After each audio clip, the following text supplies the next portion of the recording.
विचार ना करे, संतों की सेवा करे, सत्संग करो, मन और इंद्रियों को अनुकूल परिस्थिति हो तो सुख लगता है। लेकिन सही सुख अन परिस्थिति में है, जैसे भक्ति बढ़ते हैं।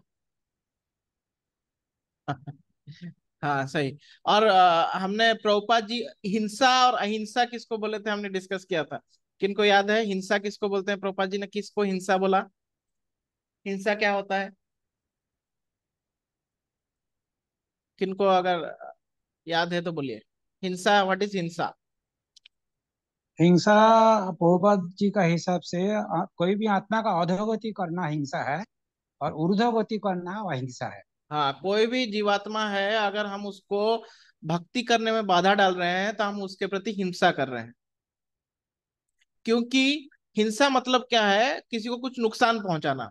तो सबसे बड़ा नुकसान है कि हम उसके आत्मा का हनन कर रहे हैं। आत्मा का हनन यानी कि किसी को भक्ति करने से रोकना, ये उसका आत्मा का हनन हो गया। तो आज का जो गवर्नमेंट है, आज की जो सोसाइटी, ये पूरा हिंसा में ही लगी हुई है। क्योंकि ये सब जो है हम लोगों को भगवान से दूर करा रही है। आज का जो साइंस है ये भी हमको भगवान से दूर करा रही है। हाँ, जो सरकार है ये भी हमको भगवान से दूर करा रहा है। सबको ही सब कुछ मिलके हमको भगवान से दूर करा रहे हैं।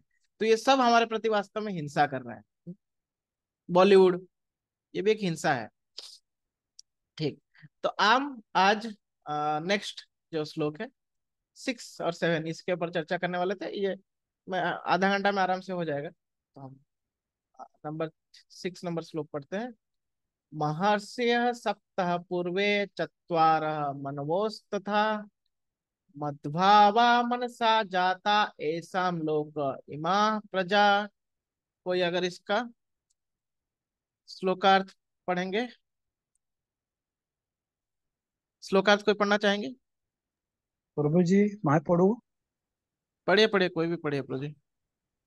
महर्षिगण तथा उनसे भी पूर्व चार उन्न महर्षि एवं सारे मनु, मानव जाति का जो पूर्वज है, अ, सब मेरे मन के उत्पन्न हुआ है, और विभिन्न लोकों में निवास करने वालों सारे जीव उनसे अवतरित होते हैं। बड़ा बड़ा, हाँ, अवतरित होते हैं। Correct correct. सप्तर्षिगण तथा तात्पर्य। उससे भी पूर्व चार अन्य महर्षि एवं सारे मनु सब मेरे मन से उत्पन्न हैं, और विभिन्न लोकों में निवास करने वाले सारे जीव उनसे अवतरित होते हैं। तो भगवान ने इससे पहले जो है अपने 20 गुणों के रूप में 20 विभूतियों का वर्णन किया था। और यहाँ पे ये व्यक्ति के रूप में 25 अपने विभूतियों का वर्णन कर रहे हैं। तो ये 25 कौन कौन है? तो सप्तर्षि बोल रहे हैं। हाँ, ये सप्तर्षि गण बोल रहे हैं। सप्तर्षि मतलब 7 हो गए। और उनसे पूर्व चार अन्य महर्षि, ये जो चार अन्य महर्षि बोल रहे हैं ये लोग ब्रह्मा जी के जो प्रथम मानस पुत्र, जो चतुर कुमार, ये लोग हैं। तो 7 + 4 कितना हो गया? 11 हो गया, प्लस 14 मनु, ये लोग टोटल मिलके 25 हो गए। तो आइए हम थोड़ा सा तात्पर्य को पढ़ते हैं। तो तात्पर्य तात्पर्य अगर कोई पढ़ना चाहेंगे तो पढ़ सकते हैं। हरे कृष्णा प्रभु जी, दंडवत प्रणाम। हाँ माता जी पढ़िए। तात्पर्य: भगवान यहाँ पर ब्रह्मांड की प्रजा का अनुवांशिक वर्णन कर रहे हैं। ब्रह्मा परमेश्वर की शक्ति से उत्पन्न आदि जीव है, जिन्हें हरिय हिरण्य गर्भ कहा जाता है। ब्रह्मा से 7 महर्षि तथा इनसे भी पूर्व 4 महर्षि सनक, सनातन, सनातन तथा संत कुमार एवं सारे मनु प्रकट हुए हैं। ये 25 महान ऋषि ब्रह्मांड के समस्त जीवों के धर्म पथ प्रदर्शक कहलाते हैं। हाँ, असंख्य ब्रह्मांड है एक और मिनट, प्रत्येक। एक मिनट माता जी, थोड़ा सा हम हरे चर्चा कर देते हैं। तो यहाँ पे भगवान जो ये 25 लोगों का वर्णन वर्णन कर रहे हैं, तो उसमें से कोई भी डायरेक्टली भगवान से उत्पन्न नहीं हुए हैं। तो सब पहले भगवान ने ब्रह्मा जी को बनाया, और ब्रह्मा जी ने फिर बाकी ये मनु और आदि लोगों को प्रकट किया। लेकिन क्योंकि भगवान जो है वो ब्रह्मा जी के आदि हैं, ब्रह्मा जी उनसे प्रकट हुए हैं, तो इसीलिए यहाँ पे भगवान बोल रहे हैं कि ये सब मुझसे प्रकट हुए हैं, क्योंकि इनडायरेक्टली भगवान अगर नहीं होते तो ब्रह्मा जी नहीं होते, ब्रह्मा जी नहीं होते तो ये लोग नहीं आते। तो इसलिए भगवान बोल रहे हैं कि ये सब मेरे मन से प्रकट हुए हैं। तो कौन सबसे पहले बोल रहे हैं कि जो पांच, सॉरी चार जो चतुष्कुमार, तो चतुष्कुमार का नाम क्या क्या है? किनको पता है आप लोगों को चतुष्कुमार का नाम क्या क्या है? यहाँ पे दिया हुआ है सनंदन, सनातन, सनत कुमार और सनाका। हाँ, तो ये जो चार कुमार हैं, तब ब्रह्मा से सनक, सनंदन, सनत, सनातन और सनत कुमार उत्पन्न हुए। तो ये लोग जो है, ये लोगों को जब ब्रह्मा जी ने बोला कि तुम लोग प्रजा उत्पन्न करो, तो ये लोगों को एक्चुअली ये इन लोग को प्रजा उत्पन्न नहीं करना था। इनको इस भौतिक जगत में फंसना नहीं था। उनको क्या करना था कि तपस्या करके दिव्य ज्ञान प्राप्त करके मुक्त होना था। तो वो लोग क्या करते हैं, वो लोग अपना जो उम्र है, जो आयु है, उसको 5 साल से बढ़ाते नहीं, क्योंकि बच्चा रहेगा तो मन में विकृति पैदा नहीं होगा, लेकिन जब बड़ा हो जाता है तो मन में विकृति आ जाता है और काम वासनाएं आ जाती हैं, बाकी वासनाएं आ जाती हैं। लेकिन जब बच्चा रहता है तो वो वासनाएं नहीं आती हैं। तो ये लोग अपने उम्र को 5 साल में रोक दिया अपने तपोबल से। तो ब्रह्मा जी को बड़ा गुस्सा आया, लेकिन फिर भी वो सोचे कि ये लोग सही कार्य कर रहे हैं। तो ब्रह्मा जी ने जो अपने फिर ये जो कार्य है, उन्होंने फिर बाकी मनु आदि को पैदा करके फिर उनको रुद्र को पैदा किया, और रुद्र को पैदा करके फिर मनु आदि जो को पैदा करके फिर उन्होंने बोला कि तुम लोग सृष्टि करो। तो ये चतुष्कुमार जो है, चतुष्कुमार का आपको पता होगा कि चतुष्कुमार एक बार क्या होता है कि ये लोग जाते हैं वैकुंठ में, वैकुंठ में जाते हैं भगवान से मिलने के लिए। तो उनको वहां पे जय विजय रोक लेते हैं। तब ये चतुष्कुमार पूर्ण रूप से भक्त नहीं थे, ये लोग ब्रह्मवादी थे, ब्रह्म का चिंतन करते थे, और ब्रह्म में ही वो अपना सब कुछ मानते थे, ब्रह्म को ही सब कुछ मानते थे। और जब ये लोग चतुष्कुमार जाते हैं तो जय विजय जो है उनको रोक देते हैं, रोक देते हैं। तो इनको गुस्सा आ जाता है। जय विजय को सस्ता लगता है कि ये लोग सब, ये नंगे बच्चे हैं, ये लोग कहाँ आ गए ऐसा।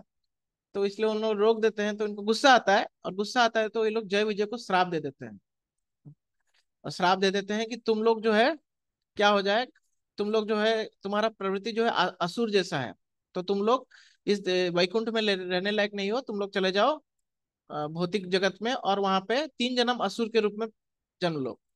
तो वो लोग कौन कौन थे? तो हिरण्यकशिपु और हिरण्याक्ष। फिर नेक्स्ट जन्म में वो लोग बने रावण, कुंभकर्ण, और नेक्स्ट जन्म में वो लोग बने शिशुपाल और दंतवक्र। तो हिरण्याक्ष हिरण्यकशिपु को विष्णु ने मारा था अपने नरसिंह अवतार और वराह अवतार में। और रावण कुंभकर्ण को भगवान राम के रूप में भगवान ने मारा था। और दंतवक्र और शिशुपाल को भगवान कृष्ण ने मारा था। तो ये जैसे ही श्राप मिलता है तो भगवान स्वयं बाहर आ जाते हैं वैकुंठ से, मतलब ये तो गेट पे खड़े थे ना, तो अंदर से बाहर आ जाते हैं गेट के पास। और जैसे ही चतुष्कुमार जो है भगवान के चरणों में जो तुलसी लगा हुआ है उसको सूंघते हैं, तो उनमें भक्ति उत्पन्न हो जाता है, और वो लोग का गुस्सा पूरा चला जाता है। वो लोग बोलते हैं कि हमने अपराध कर दिया कि आपके जो ये जो द्वारपाल हैं, मैंने हम लोगों ने उनको श्राप दे दिया। तो भगवान बोलते हैं नहीं, आपकी गलती नहीं है, वास्तव में मुझे वीर्य रस का आस्वादन करना था, मुझे थोड़ा सा युद्ध, ये जो रस है इसको आस्वादन करना था। तो भगवान जो है कोई भी रस का आस्वादन करते हैं तो अपने भक्तों के साथ करते हैं। तो वीर्य रस यानी कि युद्ध करने का रस भी वो भक्तों के साथ ही करते हैं। लेकिन वैकुंठ में वो कर नहीं सकते, क्योंकि वैकुंठ में कोई भी भक्त भगवान के ऊपर अटैक नहीं करेगा। तो इसलिए भगवान बोलते हैं कि मेरा इच्छा था, इसलिए ये लोग असुर के रूप में भौतिक जगत में जाएंगे, और मैं ही इनके साथ युद्ध करके इनको वापस अपने धाम वापस ले आऊंगा। तो इस प्रकार से अ, ये जो है चतुष्कुमार जो है वो भक्त बन जाते हैं, मतलब ब्रह्मवादी से भक्त बनते हैं, पूर्ण रूप से भक्त बन जाते हैं।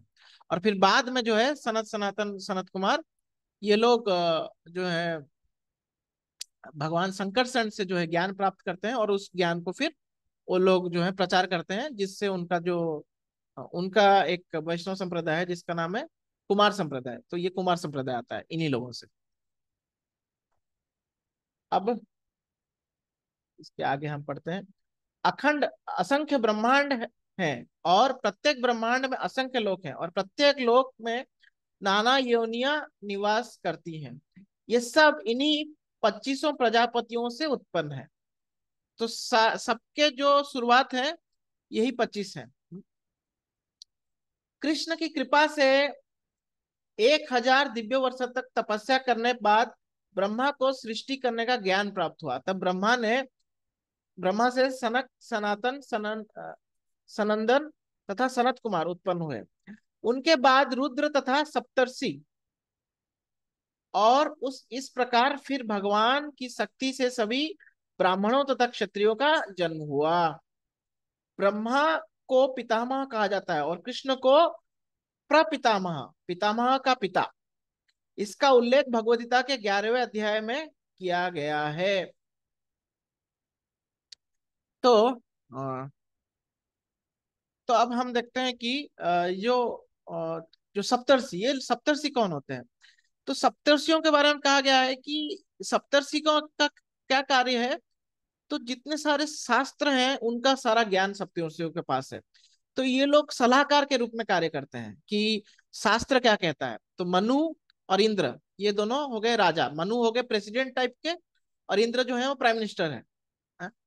तो ये दोनों पूरा ब्रह्मांड को चलाते हैं, और उनको अगर कुछ शास्त्र का एडवाइस लेना है या कुछ लेना है तो ये सप्तर्षियों से लेते हैं। और सप्तर्षि जो है वो कितना साल तक रहते हैं तो उसका भी एक गणना है। तो ब्रह्मा जी का जो एक दिन होता है वो 1000 चतुर्युग होता है। कितना होता है? 1000 चतुर्युग। तो एक चतुर्युग कितना साल का होता है? तो एक चतुर्युग होता है 43,20,000 ईयर्स। कितना? 43,20,000 साल। ये कैसे गणना होती है? तो एक चतुर्युग में एक सतयुग, एक द्वापर युग, एक त्रेता युग और एक कलयुग आता है। जो कलयुग है, कलयुग का टोटल अवधि है 4,32,000 साल। और जो द्वापर युग है वो कलयुग का डबल है, यानी कि 8,64,000 ईयर्स। और जो त्रेता युग है वो कलयुग का 3 गुना है। हाँ, मतलब 8,64 में 4,32 ऐड कर दीजिए, ठीक है। और जो सतयुग है वो कलयुग का 4 गुना है। तो ऐसा देखा जाए तो कैसा हो गया? 4+3+2+1, मतलब टोटल जो एक चतुर्युग होगा वो कलयुग का 10 गुना होगा। यानी कि कलयुग अगर 4,32,000 साल है तो एक चतुर्युग कितना हो गया? कितना हो गया? तो इंटू इंटू 10, ये एक चतुर्युग हो गया। तो इस तरह से 1000 चतुर्युग, वो एक चतुर्युग का मतलब 43,20,000 हो गया। और इस तरह से 1,000 चतुर्युग कितना हो जाता है? चार 430 432 करोड़। 432 करोड़ साल जो है ब्रह्मा जी का 12 घंटा है। और ये ब्रह्मा जी के 12 घंटे में 14 मनु आते हैं। कितना आते हैं? 14 मनु। तो 14 मनुओं के नाम है, मैं अभी आपको थोड़ा सा दिखाता हूँ। ओके।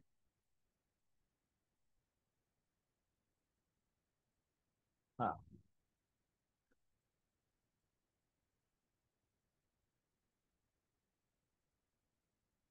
ओके। और ये 14 मनु जो है, हर एक मनु जो है, अगर 1000 डिवाइडेड बाय 14 कर दिया जाए तो हर एक मनु जो है कम से कम 71 साल, 71 ईयर्स तक वो रूल करता है, राज करता है। ओके। तो 71 ईयर्स तक राज करता है। और हर एक मनु के जाने के बाद, हर एक मनु के टाइम में अलग इंद्र होते हैं, अलग सप्तर्षि होते हैं, और भगवान भी एक अवतार लेते हैं, उनको बोलते हैं मनवंतर अवतार। तो भगवान का भी एक मनवंतर अवतार होता है। तो अभी जो मनु है उनका नाम है विवस्वत मनु, सॉरी वैवस्वत मनु। वैवस्वत मनु जो है वो किन के संतान है? तो जो सूर्यदेव है, अभी के जो सूर्यदेव है उनका नाम है विवस्वान। तो विवस्वान के संतान है, इसलिए उनका नाम है वैवस्वत मनु। और वैवस्वत मनु के जो कार्यकाल अभी चल रहा है उनका अभी 28वां चतुर्युग का कलयुग चल रहा है। मतलब 27 चतुर्युग खत्म हो चुके हैं वैवस्वत मनु के राज में, और ये अभी 28वां चल रहा है, और उसमें भी अभी कलयुग चल रहा है। और ब्रह्मा जी का उम्र क्या है? तो ब्रह्मा जी अभी 51 ईयर्स के हैं। ब्रह्मा जी का पहले का 50 ईयर्स, जो पहले के 50 साल है उसको बोलते हैं पराब्ध। तो अभी द्वितीय पराब्ध चल रहा है, पहला पराब्ध ब्रह्मा जी का खत्म हो चुका है। 51 ईयर्स में अभी जो 7वें मनु का टाइम चल रहा है, और सातवें मनु का 28वां मनवंतर। यानी कि अभी जो है ब्रह्मा जी का कैसे क्या बोल सकते हो कि मिड डे चल रहा है। ब्रह्मा जी अभी 51 ईयर्स फर्स्ट डे का दोपहर का समय है, ऐसा आप बोल सकते हैं। तो इस तरह से है। और इस जो चतुर्युग है इसके मनवंतर अवतार, सॉरी, ये जो वैवस्वत मनु है तो उनका जो मनवंतर अवतार जो भगवान लिए हैं उनके राज में तो है 52। और अभी जो इंद्र है उनका नाम है पुरंदर। इंद्र का भी एक पोस्ट है, वो भी बदलता रहता है। तो अभी जो इंद्र है वो है पुरंदर। अभी जो मनवंतर अवतार है वो वामन अवतार है। और अभी के जो सप्तर्षि हैं वो उनका नाम ये है अत्रि, भरद्वाज, गौतम, महर्षि, जमदग्नि, कश्यप, वशिष्ठ और विश्वामित्र। ये अभी इस चतुर्युग, ये सॉरी, ये जो वैवस्वत मनु जो है उनके ये क्या बोल सकते हैं, अ, उनके ये सलाहकार हैं या सप्तर्षि हैं। तो सप्तर्षियों के बारे में बताया गया है कि सप्तर्षि के कुछ गुण हैं। तो 7 प्रमुख गुण हैं उनके सप्तर्षियों के। ये कुछ आचार्य लोग बोलते हैं तो ये मैं बताता हूँ आपको। इनका आयु जो है वो दीर्घ होता है, बहुत ज्यादा साल तक ये लोग रहते हैं। और हाँ, ये मंत्रों को प्रकट करते हैं।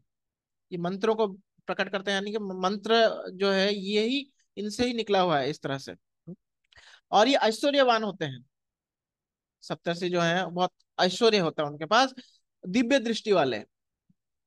और हाँ, और गुण विद्या आदि से वृद्ध, यानी कि इनके पास इनका जो विद्या है वो बहुत ज्यादा है। वृद्ध मतलब बहुत ज्यादा इनके पास विद्या है। और धर्म को साक्षात करने वाले और गो धर्म को साक्षात करने वाले मतलब क्या है, धर्म की रक्षा करने वाले। साक्षात करना मतलब धर्म को रक्षा करना, इस उस सेंस में कि धर्म क्या है ये बताना। साक्षात्कार करते हैं, साक्षात्कार बोलते हैं ना हम लोग। तो धर्म क्या है ये बताना, ये कौन बताता है? तो ये जो है सप्तर्षि बताते हैं। और गोत्रों के प्रवर्तक, गोत्र जो है इनसे निकले हैं। हम लोग किसी मंदिर में जाते हैं तो पूछते हैं कि आपका गोत्र क्या है, तो ये हम लोग ये सप्तर्षियों का ही गोत्र है। तो ये जो स्पेशली वैवस्वत मनु के टाइम में ये लोग हैं, बाकी किसी टाइम में और कोई है। तो इस तरह से है, इस सप्तर्षियों से ही हम लोग का जो है वंश चला आ रहा है। तो यहाँ पे एक चीज नोट करने वाला है कि अभी भगवान बोल रहे हैं कि इनसे सारा प्रजा सृष्टि हुआ है। तो अभी चतुर कुमार जो है, जो 4 कुमार है, उन्होंने तो विवाह नहीं किया है। तो फिर उनसे कैसे प्रजा सृष्टि हुआ? तो देखिए प्रजा 2 प्रकार का है। एक तो आपके वंश परंपरा से आया हुआ प्रजा है, जो क्या बोल सकते हैं, वीर्य से आया हुआ एक प्रजा है, परिवार है। और एक परिवार है जो गुरु शिष्य परंपरा से आया है। तो जो चतुष कुमार से जो प्रजा आई हुई है वो गुरु शिष्य परंपरा से आया है ना, क्योंकि कुमार एक संप्रदाय है। तो कुमार संप्रदाय से एक पूरा वंश चलता है, संप्रदाय चलता है। और एक जो है ये जो सप्तर्षि और मनु ये आदियों से एक वंश चलता आ रहा है। तो इस तरह से हम अब नेक्स्ट श्लोक की तरफ चलते हैं, नहीं तो आज भी हम एंड नहीं कर पाएंगे। तो, sorry। तो भगवान ने टोटल अब कितने विभूतियों का वर्णन किया? 45। 25 जो है व्यक्ति के रूप में और 20 जो है गुण के रूप में। अब ये कंक्लूजन देंगे प्रभुपाद, सॉरी भगवान यहाँ पे। एताम विभूति योगम च मम्यो वेत्ति तत्वतः सो विकल्पेन योगेन युज्यते नात्र संशय। कोई श्लोकार्थ पढ़िए, श्लोकार्थ कोई पढ़िए। हरे कृष्णा। हरे कृष्णा। जो मेरे इस नहीं नहीं ऐश्वर्य माता जी, आप नहीं, आपने पढ़ा था ना इससे पहले। और कोई अगर पढ़ना चाहेंगे तो, और कोई नहीं है पढ़ने के लिए? हरे कृष्णा। हाँ प्रभु जी पढ़िए। जो मेरे इस ऐश्वर्य तथा योग से पूर्णतया आश्वस्त है वो मेरी अनन्य भक्ति में तत्पर होता है, इसमें तनिक भी संदेह नहीं है। ओके। आगे पढ़ूं? हाँ तात्पर्य भी, चलिए पढ़िए प्रभु जी, तात्पर्य पढ़िए। आध्यात्मिक सिद्धि की चरम परिणति है भगवत ज्ञान। जब तक कोई भगवान के विभिन्न ऐश्वर्यों के प्रति आश्वस्त नहीं हो लेता तब तक भक्ति में नहीं लग सकता। सामान्यतः लोग इतना तो जानते हैं कि ईश्वर महान है, किंतु यह नहीं जानते वो किस प्रकार महान है। यहाँ पर उनका विस्तृत विवरण दिया गया है। जब कोई ये जान लेता है कि ईश्वर कैसे महान है तो सहज ही शरणागत होकर भगवती में लग जाता है। भगवान ब- के स्वरों को ठीक से समझ लेने पर शरणागत होने के अतिरिक्त कोई अन्य विकल्प नहीं रह जाता। हाँ, एक मिनट ब्रो जी, बस। तो ये बहुत इंपॉर्टेंट लाइन प्रभुपाद जी ये बोल रहे हैं कि आध्यात्मिक सिद्धि की चरम परिणति क्या है? भगवत ज्ञान। अगर भगवत ज्ञान हमारे पास नहीं है तो कभी भी हम पलट सकते हैं।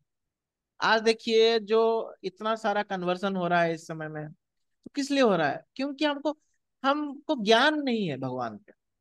ज्ञान नहीं है तो क्या हो जाता है कि हम जो है भगवान को भी कई बार उनके ऊपर को अगर कोई आरोप लगा देता है तो हमको लगता है कि हाँ ये कैसे भगवान है, ये तो बेकार है, इनके क्या शरण लेना। तो इसलिए भगवान का ज्ञान होना बहुत जरूरी है। अगर अच्छे से ज्ञान रहता है तो क्या हो जाता है? प्रभुपाद बोल रहे हैं कि भगवान के ऐश्वर्यों को ठीक से समझ लेने पर शरणागत होने के अतिरिक्त कोई अन्य विकल्प नहीं रह जाता। ये बहुत इंपॉर्टेंट लाइन है। कोई अन्य विकल्प नहीं रह जाता। कोई अन्य विकल्प नहीं रह जाता का अर्थ क्या है? कि देखिए कि हम जब समझ जाते हैं कि भगवान ही सर्वश्रेष्ठ है, इनके ऊपर कोई है ही नहीं, तो आप फिर आपके पास आप और चुनोगे किसको? जब जैसे कि हम अगर दो पार्टीज हैं तो हम चुनते हैं कि भाई ये पार्टी को नहीं चुनना है, ये पार्टी को चुनना है। लेकिन अगर एक ही पार्टी अगर कहीं पे जो है क्या बोलते हैं तानाशाही चल रहा है, तो वहां पे कुछ विकल्प नहीं बच जाता, उसके ही शरण में जाना है। तो ऐसे ही ताना से तो रॉन्ग शब्द हो गया, लेकिन ये भगवान जो है हमको जब पता चल जाता है कि यही सर्वश्रेष्ठ है, हाँ इनसे ही सारी सृष्टि है, सब कुछ इनसे निकला हुआ है, इनके अतिरिक्त इनके बाहर कुछ है ही नहीं, तो हम पूर्ण तरह जो है उनसे शरणागत हो जाते हैं। इसलिए यहाँ पे भगवान भी बोल रहे हैं अब भी विकल्पेन योगेन युञ्जते नात्र ना अत्र संशय, ना अत्र संशय, इसमें कोई संशय नहीं रह जाता, क्योंकि इसमें कोई विकल्प नहीं है हमारे लिए। एक ही सत्ता है, वो है भगवान की सत्ता। और कोई भगवान नहीं है, इसलिए हम और किसी के शरण नहीं जाना है। हाँ, और आगे और कोई पढ़िए, और कोई अगर पढ़ना चाहेंगे पढ़िए। हरे कृष्णा पढ़िए। हरे कृष्ण प्रभु जी, दंडवत प्रणाम। हाँ पढ़िए माता जी। ऐसे वास्तविक ज्ञान का भगवत गीता, यहाँ से ही पढ़ना है ना प्रभु जी? हाँ हाँ यहीं से ऐसे वास्तविक ज्ञान भगवत गीता के श्रीमद् भागवतम तथा अन्य ऐसे ग्रंथों में प्राप्त किया जा सकता है। पढ़िए। इस ब्रह्मांड के संचालन के लिए विभिन्न लोकों में अनेक देवता नियुक्त हैं, जिनसे ब्रह्मा, शिव, चारों कुमार तथा अन्य प्रजापति प्रमुख, ब्रह्मांड की प्रजा के अनेक पितामह भी हैं, और वे सब भगवान कृष्ण के उत्पन्न हैं। भगवान कृष्ण समस्त पितामहों से आदि पिता है। ये रहे परमेश्वर के कुछ ऐश्वर्य।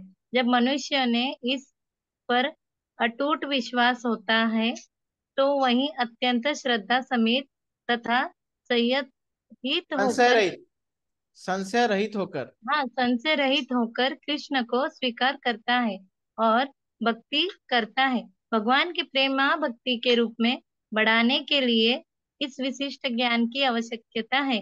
कृष्ण की महानता को समझने में अपने भाव न बरते, क्योंकि समझने में कृष्ण की, समझने उपेक्षा भाव ना बरते, उपेक्षा भाव लिखा है। मुझे अक्षर छोटे है ना, मुझे देख नहीं रहा। उपेक्षा भावना बरते, क्योंकि कृष्ण की महानता को जानने पर ही एक निष्ठ होकर भक्ति की जा सकती है। हरे हाँ, कृष्ण।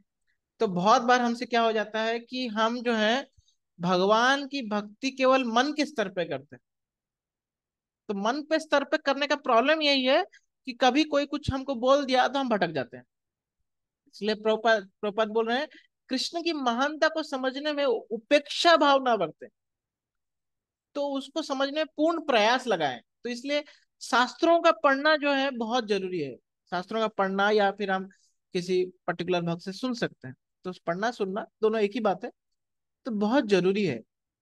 नहीं तो हम क्या हो जाएगा, एक निष्ठ भक्ति नहीं होगा। हम कभी कृष्ण का पूजा कर रहे हैं, कभी जन्माष्टमी में हम नाच रहे हैं, कभी जाके कोई किसी और किसी बाबा भगवान, ये भगवान, वो भगवान के भी प्रोग्राम में चले जाते हैं। तो इस तरह से नहीं होना चाहिए। इस तरह से कैसे नहीं होगा? जब हम कृष्ण कौन है ये ठीक से समझेंगे, और कृष्ण का बाकी हमारे साथ क्या रिश्ता है, ये चीज।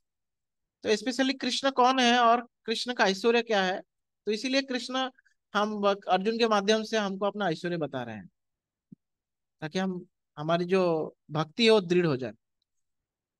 ठीक है।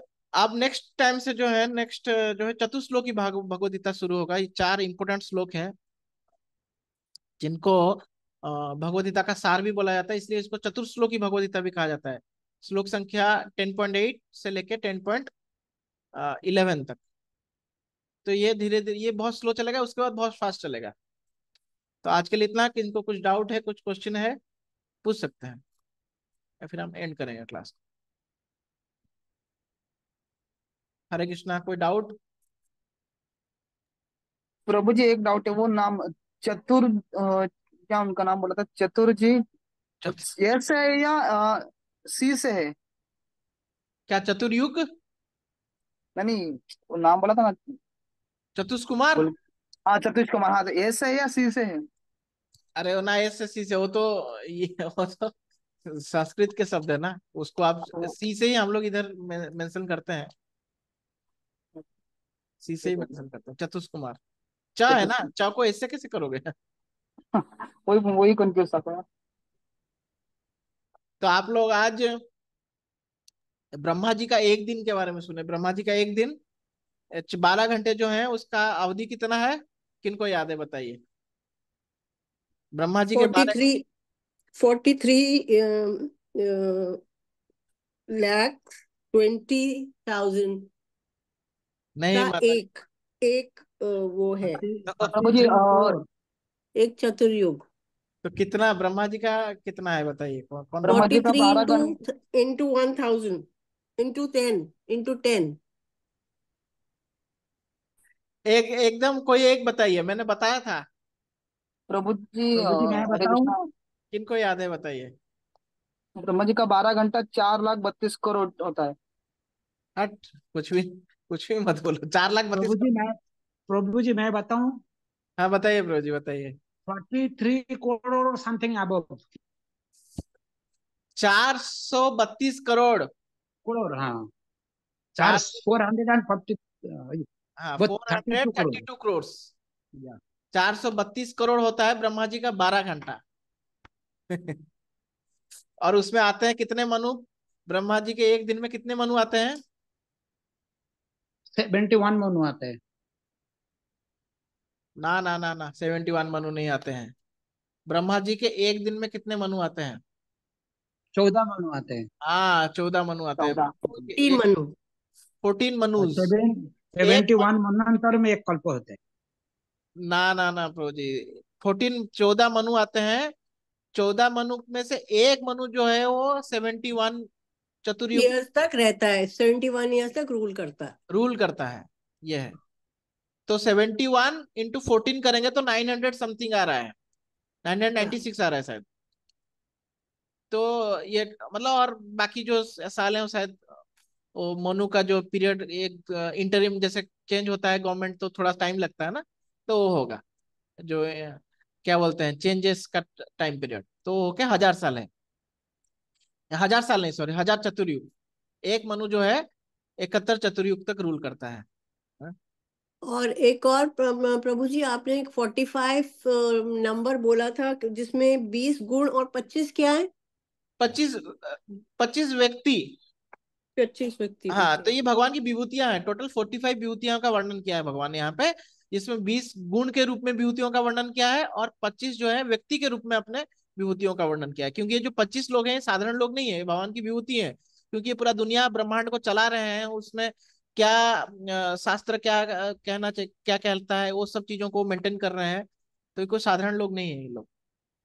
तो इसलिए भगवान बोल रहे हैं कि ये मेरी विभूतियां हैं, ये मेरे मन से उत्पन्न हुए हैं। तो डायरेक्टली भगवान के मन से उत्पन्न नहीं हुए हैं, ब्रह्मा जी के मन से उत्पन्न हुए हैं।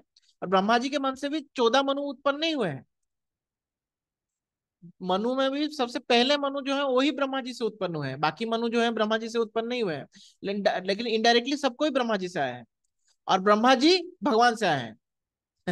तो ऐसा देखा जाए तो पूरा सृष्टि जो है भगवान जो है बीज प्रदान कर रहे हैं पूरा सृष्टि का, इस तरह से।